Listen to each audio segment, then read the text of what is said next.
Nashik star न्यूजला subscribe करा, bell icon press करायला विसरू नका।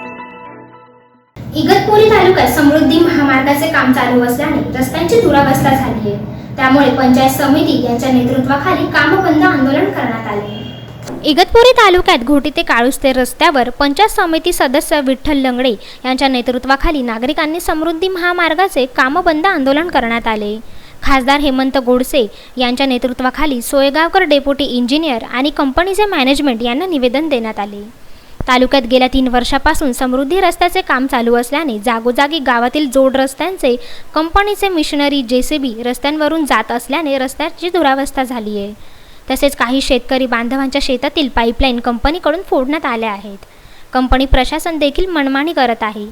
त्यामुळे संतप्त होऊन नागरिकांनी कामबंद आंदोलन केले आहे।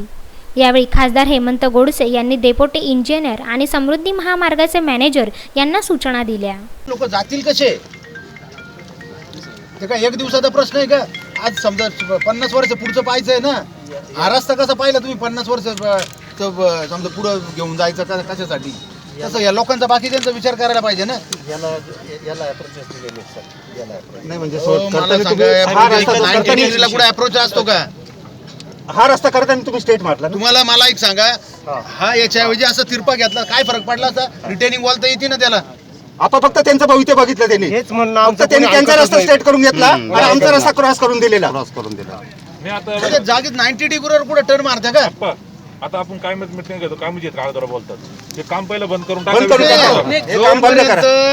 आता मगाशी जे विषय या ठिकाणी मांडले गेले ना, कुठला एक तर याची पोझिशन, याचं तुम्ही या संपूर्ण 40 गावच्या लोकांचं कायमस्वरूपी जाण्या येण्याच्या दृष्टीने कसं काय क्लिअर करता येईल, म्हणजे तो हाच रस्त्याचा वापर व्हायला पाहिजे। एक ते इनआउट करायचा, एक वेगळा परत ब्रिज घ्या, छोटा अंडरपास घ्या एक, बरोबर। दुसरा सर्व्हिस रोड जे आहे ते तुम्ही तिथं बसून केले, इतर गावांना नदीपर्यंत समजा 2 गावाला जोडायचे, तुम्ही नुसतं तुम्हाला वाटलं तसंच केले। लोकांना विश्वासात घेतलंय कधीच नाही, विश्वासात कधीच नाही घेतलं। तसेच अवकाळी पावसाने नुकसान झालेल्या भात पिकांचीही पाहणी केली। तसेच आमच्या मागण्या पूर्ण न झाल्यास कोणत्याही थराला जाण्याची आमची तयारी आहे, असे आवाहन रामदास पानगव्हाणे यांनी केले। हायवेचं काम जे चालू आहे नांदगाव सदो ते देवळ्यापर्यंतचं आजचा आम्ही ह्या समस्येसाठी झगडत आहोत। गेली जानेवारीपासून आपण त्यांना निवेदनं दिली आहे, ज्या ज्या अडचणी शेतकऱ्यांना आलेल्या आहे।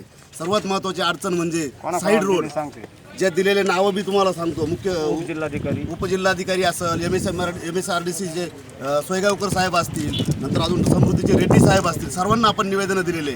आमच्या काही जास्त मागण्या नाही, खालून जाताना पाईपलाईन ज्या जातात त्या पण त्यांना ते जो टनेल असतात ते देणं, छोटे छोटे टनेल।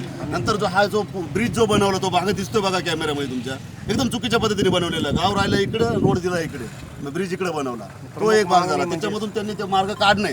प्लस सर्वात महत्त्वाचा प्रश्न, साईड रोड इथून नांदगाव सदो ते देवळ्यापर्यंत जर आम्हाला साईड रोड नाही दिले शेतकऱ्यांसाठी, नाही तर शेतकरी हा उद्ध्वस्त होऊन जाईल आणि त्याला आम्ही उद्ध्वस्त होऊन देणार नाही। त्या गोष्टीला कोणत्याही थराला जावं लागलं तरी आम्ही केसी झाल्या तरी चालेल। पहिली केस माझ्या नावावर करा, माझं नाव सांगतो कॅमेऱ्यामध्ये, रामदास गव्हाणे, रेड्डी साहेब असेल, सोयगावकर साहेब असेल, इथून पुढे जर काम चालू होऊन दिलं आमच्या मागण्या मान्य होत तर पहिली केस माझ्यावर करा।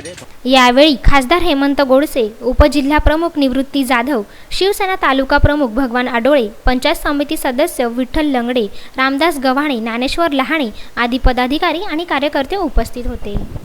नाशिक स्टार न्यूजसाठी विशाल रोकडे, इगतपुरी।